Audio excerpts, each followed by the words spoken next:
Raised bye wolf 2020 में आई एक American science fiction drama TV series है जो HBO मैक्स में रिलीज की गई थी। पहले सीजन में 10 एपिसोड हैं और हर एपिसोड एक से बढ़कर एक है। ये इतनी crazy science fiction drama TV series है कि इसके अलग अलग 10 एपिसोड की कहानी 5 अलग अलग लोगों ने लिखी है और 6 अलग अलग लोगों ने इसे डायरेक्ट किया है। अब ये टीवी सीरीज जितनी क्रेजी साउंड कर रही है, असल में ये इससे कहीं ज़्यादा क्रेजी है। इस टीवी सीरीज में कई प्लॉट और सब प्लॉट हैं जिसमें बहुत ही ज़्यादा ट्विस्ट है और लोगों का कैरेक्टर भी एपिसोड दर एपिसोड बदलता रहता है।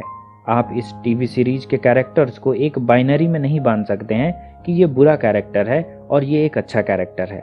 कुल मिलाकर ये एक कॉम्प्लिकेटेड साई-फाई ड्रामा है।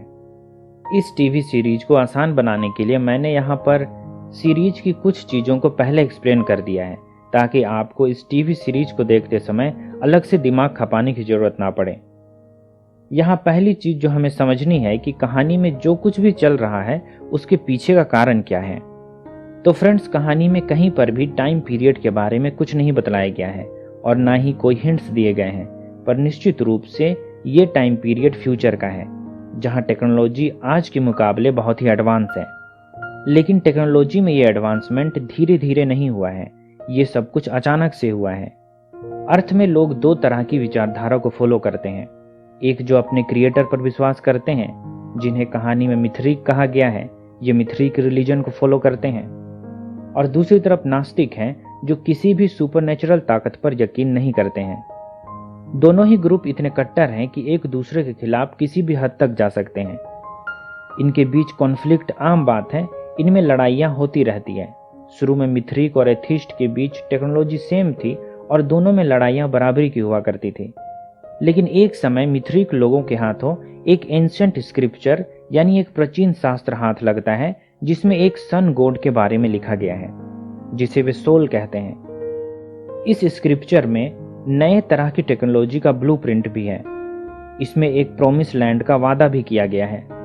जल्द ही मिथरीक लोग इस स्क्रिप्चर की मदद से एथिस्ट लोगों के मुकाबले टेक्नोलॉजिकली बहुत ही एडवांस हो जाते हैं और कई तरह की नई नई मशीनें बनाते हैं जिसमें इंटरस्टेलर स्पेसक्राफ्ट और नेक्रोमेंसर रोबोट शामिल हैं। नेक्रोमेंसर एक डेडली रोबोट है जो डार्क फोटोन एनर्जी का इस्तेमाल करती है। ये टेक्नोलॉजी बहुत ही रहस्यमयी है। ये क्या क्या कर सकती है इसके बारे में खुद मिथरीक लोगों को भी पता नहीं है। नेक्रोमेंसर रोबोट दूसरे सर्विस मॉडल एंड्रॉयड के मुकाबले बहुत ही ज़्यादा एडवांस है। इन्हें मार पाना एक कठिन काम है। बाद में मिथरीक लोग इस नेक्रोमेंसर रोबोट का इस्तेमाल अर्थ के सारे एथिस्ट लोगों को मारने के लिए करते हैं, लेकिन इस लड़ाई में अर्थ पूरी तरह से तबाह हो जाती है।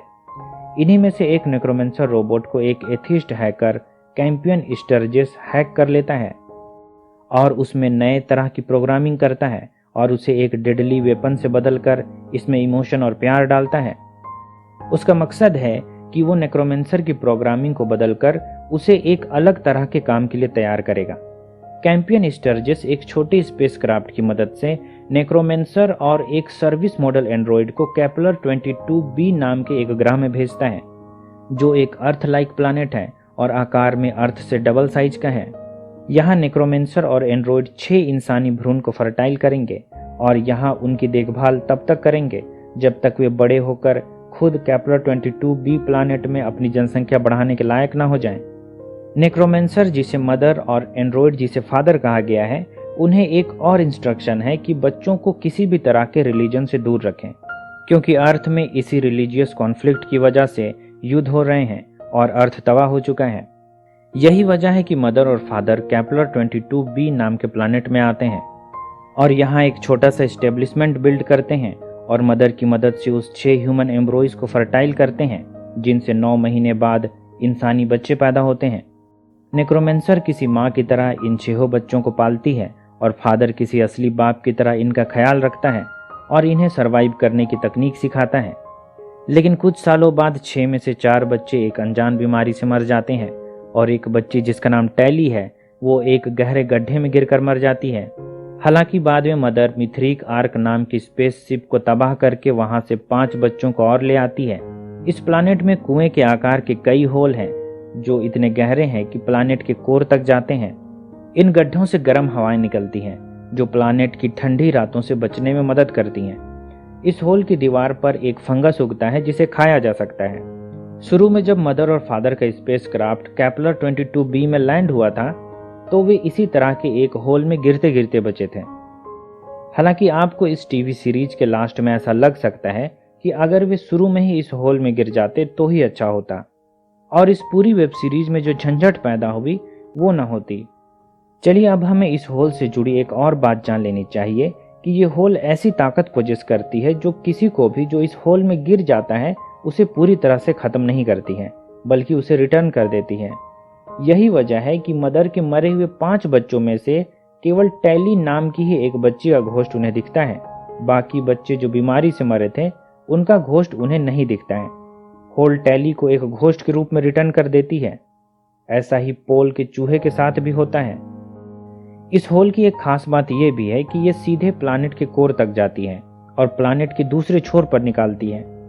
इसका पता हमें सीरीज के एकदम लास्ट में चलता है जब मदर और फादर एक स्नेक लाइक क्रीचर के साथ उस पिट में गिर जाते हैं। ऐसा होने पर वे प्लैनेट के कोर को पार कर प्लैनेट के दूसरे छोर में जाकर निकलते हैं। ये क्रीचर असल में मदर का अपना बच्चा है जिसे उसने अपनी कोख से पैदा किया है। मेरे ख्याल से प्लैनेट की जो चमत्कारी ताकत है जिसे आप इस वेब सीरीज में भी देखेंगे उसके पीछे प्लैनेट का यही कोर है और यही मिथरीक रिलीजन का भगवान सोल भी है, क्योंकि मिथरीक लोगों के पोशाक में एक गोले की तस्वीर है जो किसी सन की तरह दिखता है। अगर स्क्रिप्चर में बताया हुआ प्रोमिस लैंड यही प्लैनेट है तो ये सन गॉड और कोई नहीं बल्कि प्लैनेट का कोर ही है। चलिए अब जानते हैं कि प्लैनेट में जिस क्रीचर ने टेम्पस पर हमला किया था वो क्या था। टेम्पस मिथरीक आर्क में मदर द्वारा लाए गए 5 बच्चों में से एक बच्ची है जिस पर मिथरीक पादरी ने एक समय बेरहमी की थी। तो फ्रेंड्स, टेम्पस पर जिस क्रीचर ने हमला किया था और जो बाद में कई बार दूसरे बच्चों पर भी हमला करता है और फादर एक बार उस क्रीचर को पकड़कर अनाज के गोदाम में बंद कर देता है, वो असल में इंसान का ही एक पतित रूप है। इंसान का डिवोल्यूशन होकर वे इस तरह के जीव बन चुके हैं। अर्थ में इंसानों का इवोल्यूशन होता है, जीव विकसित होते हैं, लेकिन इस प्लैनेट में इंसानों का डिवोल्यूशन होता है, वे अपने इवोल्व रूप से डिवोल्व होते हैं। ये इस प्लैनेट का कर्स है। हजारों साल पहले इंसान इसी प्लैनेट में रहा करते थे और यहाँ से जाकर अर्थ में बसे थे, जिसकी पुष्टि केव पेंटिंग से होती है जिसमें केपलर 22b से एक स्पेसक्राफ्ट में इंसान अर्थ की तरफ जाते हुए दिखाई देते हैं। चलिए अब समझते हैं कि केव पेंटिंग का क्या मतलब है। तो फ्रेंड्स, हो सकता है कि हजारों साल पहले केपलर 22b से इंसानों को अर्थ में जाना पड़ा था, लेकिन मेरा यहाँ मानना है कि इंसान शुरू से ही इस प्लैनेट में नहीं रहा करते थे। वे किसी दूसरे प्लैनेट से यहाँ आए होंगे और फिर यहाँ से अर्थ की तरफ गए होंगे, क्योंकि यहाँ इंसान विकसित नहीं हो सकते हैं, यहाँ विकास क्रम उल्टा चलता है। ऐसे में पुराने इंसानों ने इस प्लैनेट को छोड़ा होगा और अर्थ की तरफ चले गए होंगे। पेंटिंग से ये पता चलता है कि इंसान तब ठीक उसी तरह की स्पेसक्राफ्ट से अर्थ की तरफ गए थे जिस तरह की स्पेसक्राफ्ट से वे अब केपलर 22b में पहुंचे हैं। इसका मतलब है कि स्क्रिप्चर में जिस टेक्नोलॉजी के बारे में लिखा गया है वो हजारों साल पहले भी एग्जिस्ट करती थी और पहले भी नेक्रोमेंसर रोबोट्स हुआ करते थे जिन्होंने कभी इंसानी भ्रूण को अर्थ तक लाया होगा और अर्थ में इंसानों को बसाया होगा, जो आदम और हवा के रूप में इंसानों के पहले गार्जियन भी बने।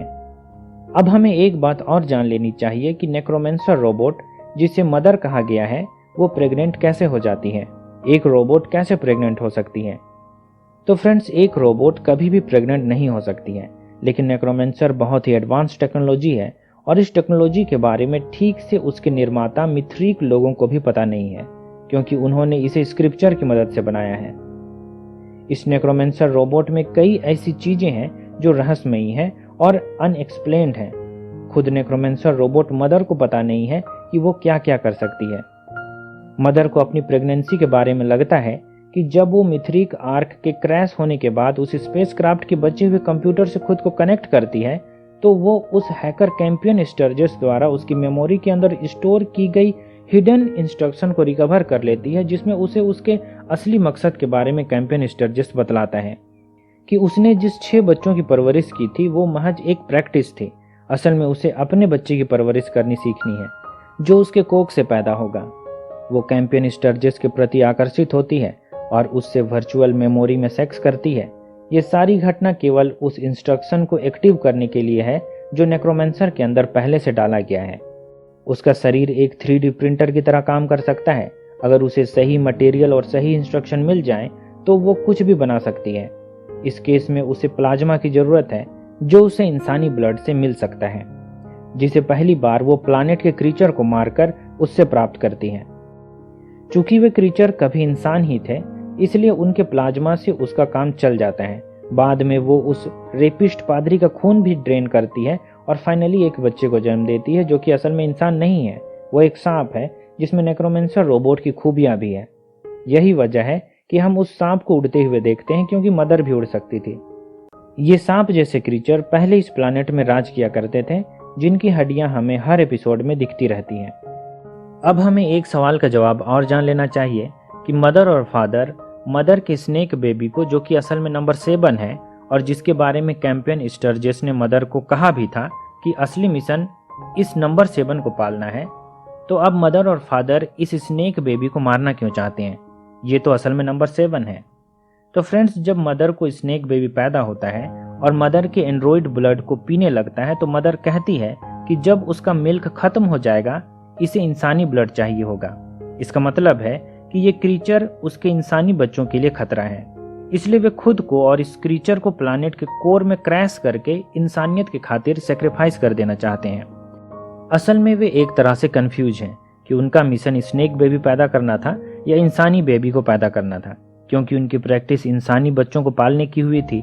उन्हें लगता था कि स्टर्जेस का इंस्ट्रक्शन जो उसने मदर के अंदर डाला था वो स्नेक बेबी पैदा करने का नहीं था, और स्नेक बेबी कैंपियन स्टर्जेस के इंस्ट्रक्शन के बजाय किसी दूसरे कारण से उसके गर्भ में आया है। इसलिए वे इस बेबी के साथ खुद को प्लानेट के कोर में क्रैश करके स्नेक बेबी को खत्म कर देना चाहते हैं, पर ऐसा नहीं होता है। वे प्लानेट के कोर को पार करके इसके दूसरे छोर में निकल जाते हैं। प्लानेट का कोर इतना गर्म है कि उसकी गर्मी से उनका स्पेस क्राफ्ट पिघल जाना चाहिए था, पर ऐसा नहीं होता है, क्योंकि ये प्लानेट भी अपने आप में एक मिस्ट्री है। जब वे प्लानेट के कोर को पार करते हैं, वे प्लानेट के ट्रॉपिकल जोन में पहुंच जाते हैं, जहां डायरेक्टली स्पेस क्राफ्ट से उड़कर नहीं जाया जा सकता है, क्योंकि यहाँ मैग्नेटिक फ्लक्स बहुत ज़्यादा है, जो स्पेस क्राफ्ट के इक्विपमेंट्स को डैमेज कर सकता है। इसलिए वे शुरू में ही इस प्लानेट के ट्रॉपिकल जोन में लैंड नहीं कर पाते हैं। प्लानेट का ये ट्रॉपिकल जोन पेड़ों से भरा हुआ है और प्लानेट के दूसरे छोर की तरह बंजर नहीं है। इसमें हरियाली है और ये इलाका उपजाऊ नजर आता है। स्नेक बेबी बंजर इलाके में सरवाइव नहीं कर सकता है, लेकिन इस ट्रॉपिकल जोन में उसकी ताकत बहुत ज़्यादा है। ये बहुत जल्दी ही बड़ा हो जाता है और हवा में उड़कर दूर चला जाता है। अब हमें एक चीज़ और जान लेनी चाहिए कि प्लानेट का नकाबपोश जीव कौन है, जो मदर से कार्ड के जरिए बात करने की कोशिश करता है और आखिरी में जब मदर प्रेग्नेंट हो जाती है उसे मारने की कोशिश करता है। ये जीव असल में इंसान ही है जो डिवोल्व हो रहा है, लेकिन वो पहले के डिवोल्व क्रीचर के मुकाबले कम डिवोल्व हुआ है। वो जानता है कि मदर स्नेक बेबी पैदा करने वाली है और वो उसे मारकर स्नेक बेबी को ख़त्म कर देना चाहता है, क्योंकि शायद उसे इस स्नेक बेबी की शक्तियों के बारे में पहले से पता है। उसके पुरखे इस प्लानेट में कई जनरेशन से रहते आए हैं। दोस्तों, मेरे ख्याल से मैंने इतना कुछ एक्सप्लेन कर दिया है कि अब आप इस टीवी सीरीज को पूरी तरह से एंजॉय कर सकते हैं। मैंने केवल यहाँ जरूरी चीज़ों को ही बतलाया है। अगर आप अभी तक बने हुए हैं तो इसका मतलब है कि आपको एक्सप्लेनेशन पसंद आया है। अगर हाँ, तो चैनल को लाइक, शेयर और सब्सक्राइब कर दें और साथ में बेल आइकन भी दबा दें।